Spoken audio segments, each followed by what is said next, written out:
हिंदू विवाह अधिनियम की धारा 9 पति के लिए सबसे अच्छी क्यों मानी जाती है? इसके कुछ बेनिफिट हैं, इन्हें आप समझ लीजिए।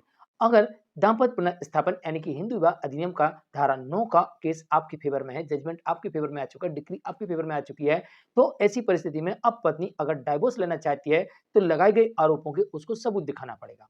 नंबर 2, पत्नी मेंटेनेंस लेना चाहती है, तो यहाँ पर यह भी साबित हो सकता है कि पत्नी बिना किसी कारण के अलग रह रही है, क्योंकि आपके पास में दाम्पत्य पुनर्स्थापन की डिक्री है और उसका पालन वो नहीं कर रही, तो इस कारण से ऐसी पत्नी को चारों प्रकार के मेंटेनेंस देने से कोर्ट इनकार कर देगी, जिसमें मेंटेनेंस, लिटिगेशन चार्ज, कॉम्पनसेशन और एलिमनी। ये पति को दूसरा सबसे बड़ा फायदा मिलता है।